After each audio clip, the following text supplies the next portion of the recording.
Welcome to Share Talk, the only podcast where investors come first. Hi, this is Zak Mir with a special edition of the Bulletin Board Heroes on Sunday, the 9th of August. Starting off with AA, which is in focus not only because of its £2.6 billion worth of debt, but also because there's an allegedly private equity interest. Beautiful chart here in the sense that we've had the gap through the 50-day moving average, one of our favourite setups.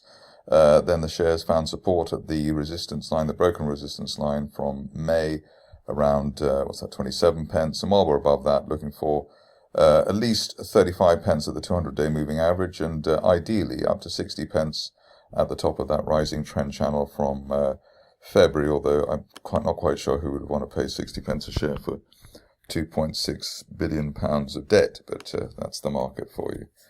Next up is a decent setup. Arkle Resources, breaking that line of resistance there from February, did that a couple of weeks ago, or at least a week ago, 29th, 30th of July. Since then, we've found support at the 50-day moving average as well, 0.86, and at least while we're above the 50-day line, on an end-of-day close, looking for a best-case scenario target over the next 1 to 2 months, as high as 1.8 pence at the top of that February trend channel. I suppose if you're cautious from this point, you might wait for the 200-day moving average at 1.02 to break, just because in the past, April and May, that was roughly the area of the shares pulling back from. But this one looks more serious in terms of a potential break higher or recovery.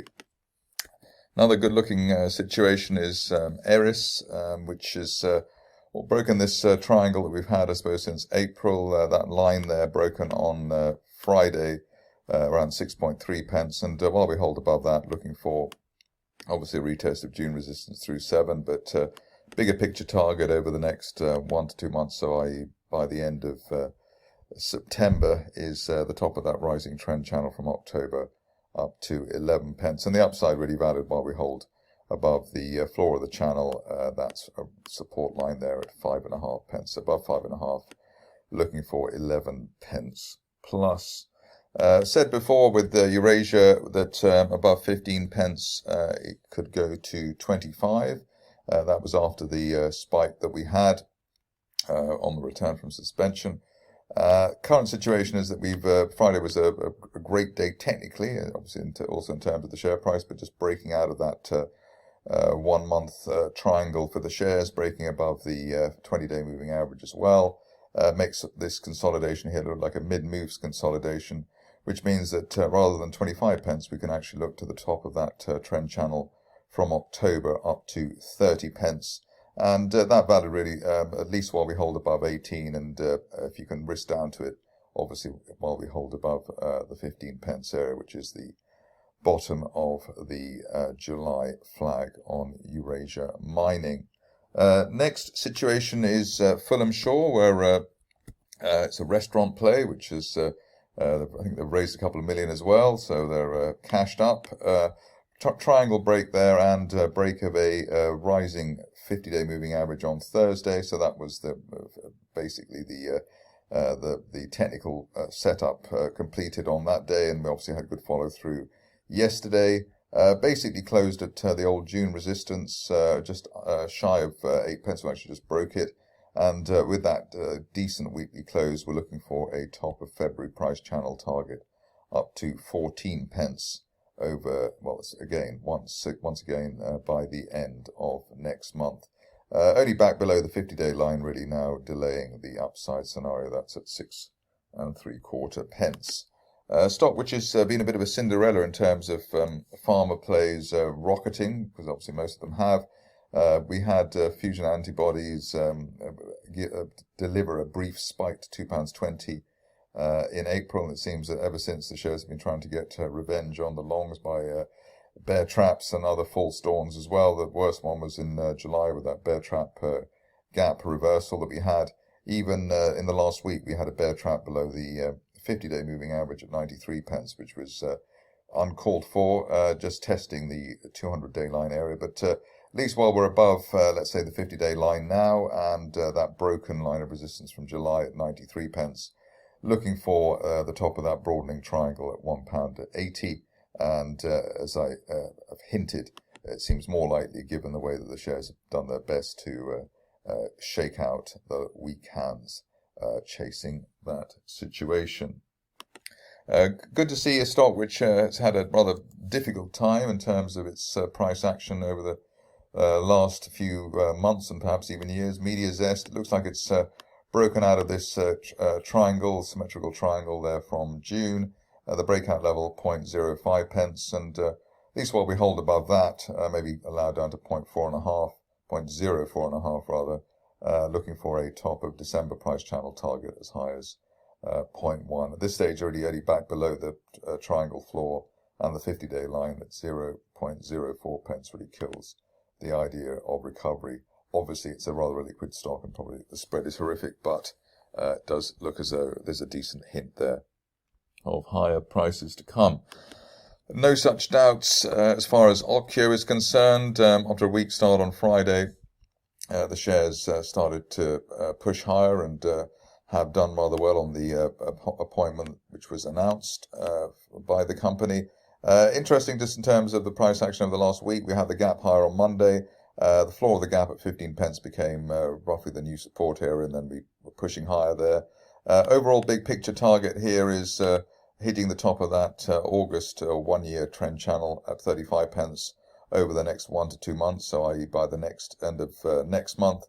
I suppose if you're cautious on the stock, you might wait for an end-of-day close through 19 pence, but really we look set fair while the shares hold above multi-tested 14.75 to 15 pence support. On to a requested stock, which I've covered a few times and even interviewed the company. All's gone well so far. Obviously, copper on fire at the moment. Phoenix Copper here, just consolidating near the highs, but the overall picture here is that while we're above 35 pence, just below the flag and around the 20-day moving average level, heading up to the top of the March trend channel there, as high as 55 pence. Obviously, you could be a momentum trader and wait for a close above the recent peak of 44 pence, but this looks strong enough at the moment to get on the back of from a technical perspective.